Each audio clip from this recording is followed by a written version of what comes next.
What's up, YouTube and fellow YouTubers? Making a sort of a different little video today.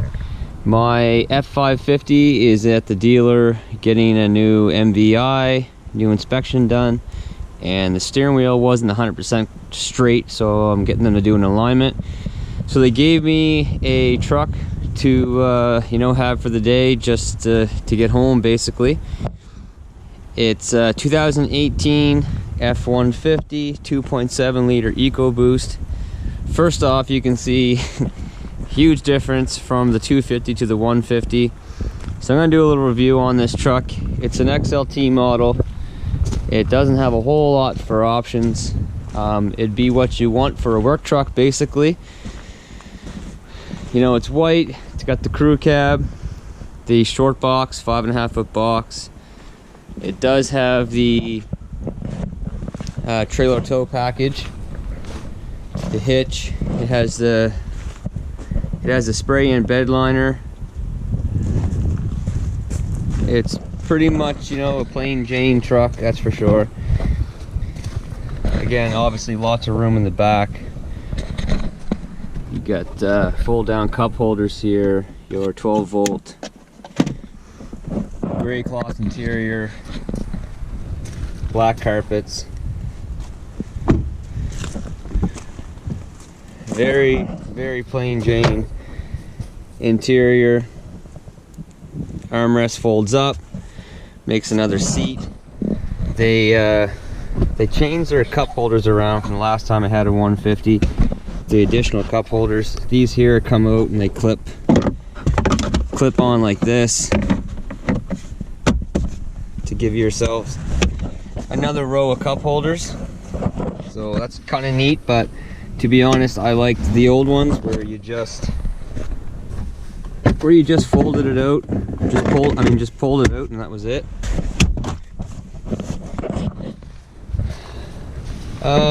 Obviously cruise control. It's got the trailer backup thing, which I would never use, that's for sure. 12 volt here. It doesn't have the plug like my 250 has a plug in here.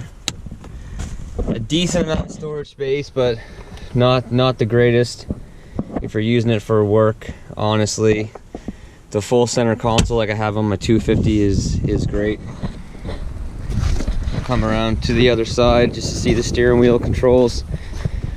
It's just got the plain black steering wheel, and plain black door accents here.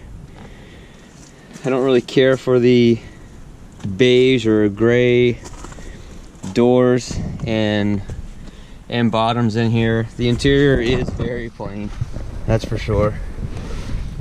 I'm in the 2.7 liter Ecoboost with the 10-speed transmission.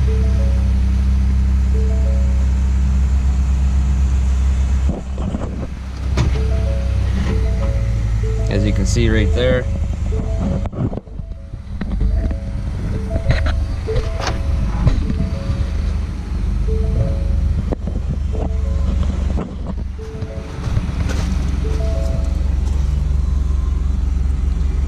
Very basic truck.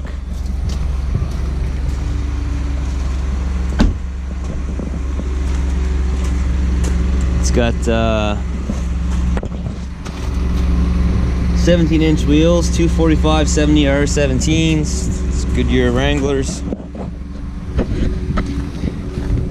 It does have the built-in trailer brake controller. So looking at this truck, the base price is $44,749. With the total options, it brings it up to $48,424, and with destination delivery, $1,800. So the total MSRP on this truck is over $50,000, and I think that is insane. Like, for $50,000, I want to be getting a lot more than what you're getting in this truck. Now, of course, obviously there's room to negotiate on that, but for options, this truck has a spray-in bed liner at $550, the trailer brake controller at $350, the trailer tow package is $925, The 2.7 liter Ecoboost is a $1,400 value, and the all-terrain tires is 350 bucks. It's a 355 ratio axle. But anyway, guys, we're gonna take this truck for a little drive, and I'll just give you my impressions on it. You know, how the fuel mileage does, you know, all that sort of stuff. But anyway, that's what we're gonna do. So we'll see you on the flip side. One thing I've heard about these F-150s since they went to aluminum bodies is the doors. You got to really slam the doors. Now, the body on the 250 I have, that's aluminum, but I don't need to do any effort at all to close the doors. I barely just shut them and they close. But now that time it did close, but like, you really need to close these doors. Like, look, it's like 50% of the time you got to really slam them. I have heard that. This will be the first F-150 I've driven with the aluminum body. All right, guys, so we're off. We're gonna do a little bit of a mixture of driving. Be on the highway for a little bit. We actually be in town a little bit in Halifax, Nova Scotia. So we'll have a bit of city driving, get an idea of what this truck's like. I'm gonna reset the mileage right now. This is a 2018, like I said, 2.7 liter Ecoboost V6. I had a 2014 3.5 liter Ecoboost. Obviously with the 6-speed transmission, this is the 10-speed. I didn't have much luck with it. I use my vehicles for work. I bought that truck because of the tow rating and all that, but it didn't hold up. I had to replace the turbos at 150,000 kilometers. I went through vac pumps like crazy. I had no brakes due to no vacuum. I didn't have much luck with it. My brother-in-law has a 2016 150 with a 2.7 liter, and he's had good luck with his. He gets good fuel mileage, you know, no problems. Now, I'll tell you right off the get-go, from my 14 to this truck.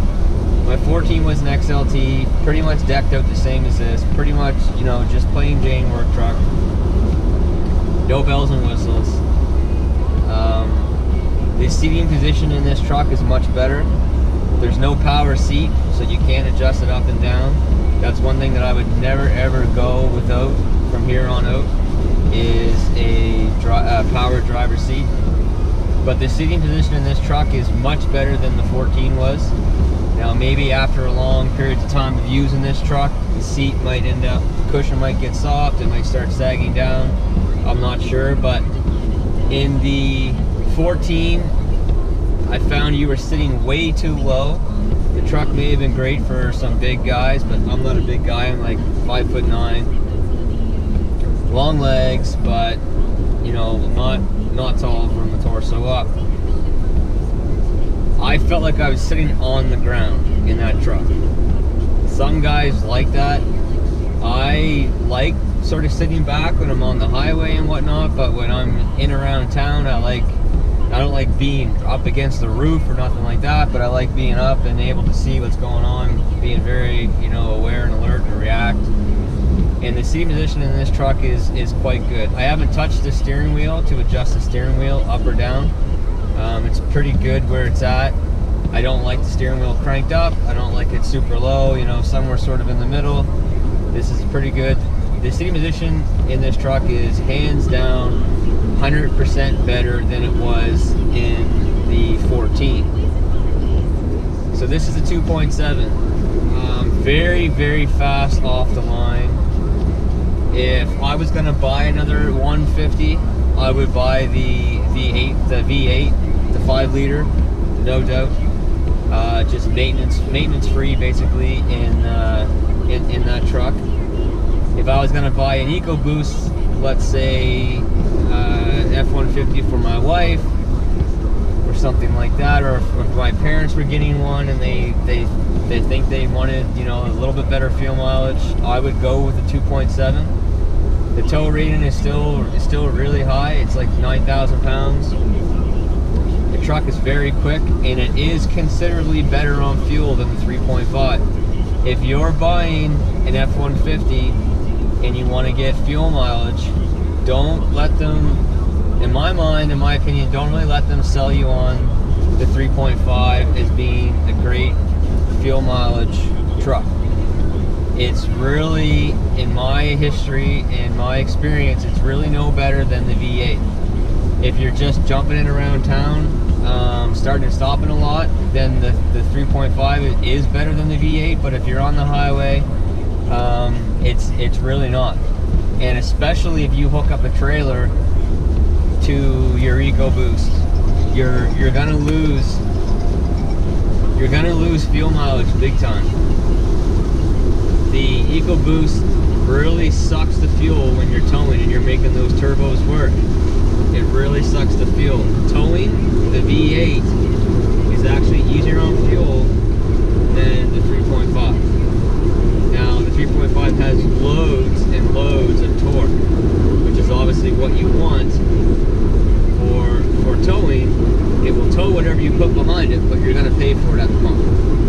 It's a very rainy, windy day here today, so it's not the best day to test fuel mileage, but it's going to be the only day that I have this truck, so it's what I have to work with. So right now we're cruising along the highway at 110 kilometers an hour. I probably have a headwind by the looks of the trees, so it is definitely going to affect the fuel mileage. When I brought the truck to my house from the dealer, I averaged 11.7, I believe, from the dealer to my house, which was a little bit in the city, the highway, and the rural road, which I was just on.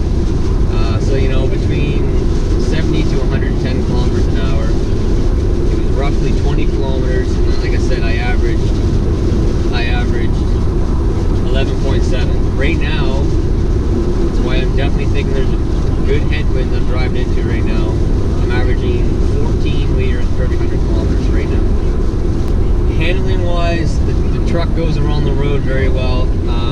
You know, these are the smaller, sort of skinnier tires, so it's not the best for handling.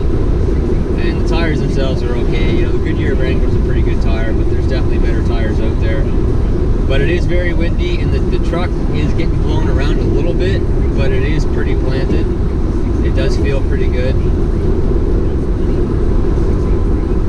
You know, I'm cruising in 10th gear at about 1700 RPM, and you know the truck is feeling very comfortable.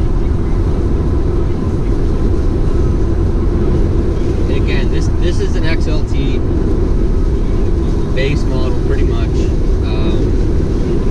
It can really only go up from here, but I was really surprised to see the Msrp on this truck was over 50,000. It is due to the spray and bed liner, and you know the Ecoboost engine is $1,400, and the integrated trailer brake controller. That adds up to it, but you know, I've walked around the lots quite often, and I was thinking this truck would be around 42, 43. I was pretty surprised to see this truck at $50,000. Just dropped to 9th gear. I haven't driven. This is the first truck I've driven with the 10-speed transmission, so it's kind of a new thing for me. Watch. Now we're down to 8th. People were saying about how smooth the shifting was with the 10-speed, and it is pretty smooth, but you definitely know that the truck is changing gears. It has a lot of gears to pick from there.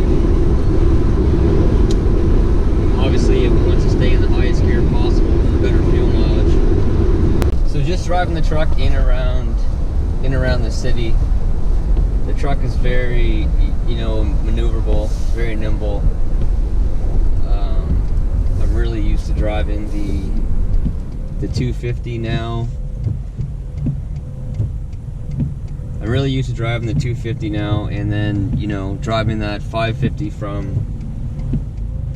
from Winnipeg to Nova Scotia.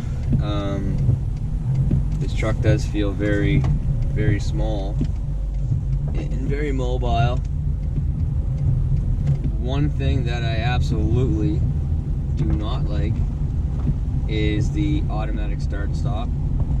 Now you can shut that off right here. There's no way that I would have that on. You can really feel it when it starts back up. Again, I've watched some videos on this, and people are saying that you couldn't really notice it. It was pretty smooth.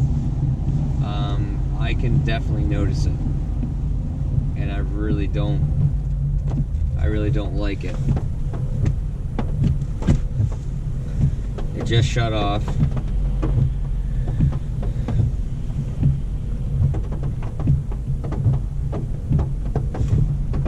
You can hear it, you can feel it.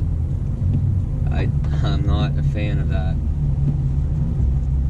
That would be the first thing that I would turn off if I owned one of these trucks, would be that ability. But it handles very nice. It handles the bumps very good. You know, again, being used to driving, you know, a Super Duty truck and then coming back into a half ton, it definitely handles the bumps. The bumps nice, which it should. But maneuvering in around town, the visibility is pretty good. I honestly, probably just because I'm more used to my truck, my 250, I find that it's easier to see out of certain areas, and especially the mirrors. You know, being used to the tow mirrors, your sort of surrounding visibility is much better than with these small mirrors. But no, the truck does good. The 2.7 is really nice in around town. My fuel mileage actually has gotten better since I've gotten off the highway. With the V8, you can pretty much guarantee that would not be the case. Brakes are smooth. Okay, I'm gonna turn that off.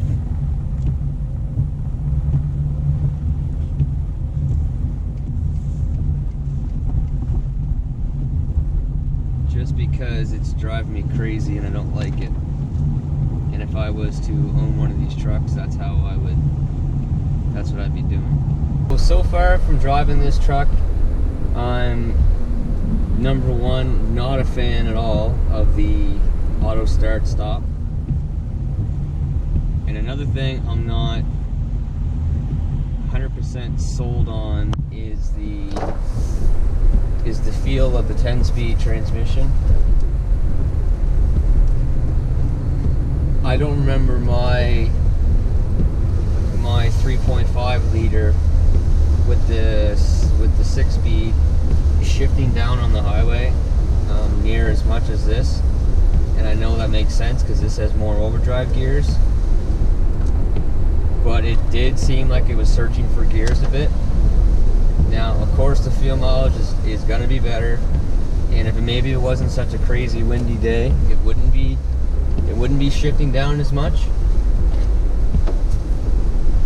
But it does seem like it's obviously in those higher overdrive gears, it is lacking the power it needs to continue up those grades. Hey guys, so we're on our way back to my house. I've got the cruise control set again at 110. We're gonna see if we get better mileage this time. You know, again, I do feel we were going into a headwind, so we'll see what we get this time for mileage. We were at, you know, like 13 point something, 14 before. So we'll see what we get here on the way back. my overall fuel mileage rate now with highway and, you know, jetting around town. I've driven 43 kilometers and my fuel mileage is 13.3 liters per every 100 kilometers. That's 13.3. You couldn't hear me because of that big truck that just went past. But we'll see what we get here on the way back, and we'll compare that. Guys, so we just went past my driveway where we had started this, and on the way back on the highway, and this little bit of sort of rural driving, right now we're averaging 10.3 liters per every 100 kilometers. So definitely better on the way back. So we were obviously driving into a pretty good headwind on the way there, and we probably had a little bit of a tailwind on the way back. So I'd say somewhere, you know, sort of in between. I'm guessing this truck is somewhere between 11 and 12 consistently on the highway doing that speed. So pretty good. You know, it has lots of power on the highway. That's one thing that you can't knock these Ecoboost engines for, is they do have tons of power. When you want to get up and go, they can definitely go. But, you know, 10.4 is good. Alright guys, so in true GoPro fashion, say that 5 times fast, it stopped working as I was doing some pulls with the truck. You know, some 0 to 60, get up to speed, acceleration. The truck is very, very, very quick, very fast. Probably the quickest truck that I've ever driven. And I definitely wanted to get that on the video, but I didn't. So this, just kind of do like a little overview of the truck. I actually had it for 2 days, the 2 days that I had it. I like the truck. The 2.7 works good. I actually like it quite a bit more than the 3.5 that I had in the past. It did good on fuel, you know, somewhere between 11 and 12 liters per every 100 kilometers overall, which is good. I didn't get to tow with it, obviously, so I can't give you any kind of review on that. But you know, it would tow well. It would tow what you need to tow. I was maybe a little bit too harsh on the new 10-speed transmission. Not 100% sold on it, but you know, it's definitely an upgrade. There's no doubt about it. It's definitely better than the 10-speed. The automatic start-stop, I hate. I would never ever have it on. But overall, if I was gonna buy an Ecoboost, the 2.7 is what I would buy. If I was gonna buy another 150, I'd probably buy the V8. Just tried and true, maintenance free basically. Sounds great, works great. Good overall fuel mileage as well, especially with the new 10-speed transmission. So, in closing, the 2.7's definitely better than the 3.5 in my mind. It's a pretty good truck, but I would still stick with the V8. Anyway guys, hope you liked the video. If you did, hit the like button, hit the subscribe button, hit the automatic, you know, notification button so you know when I got some new videos coming out, and we'll see you soon.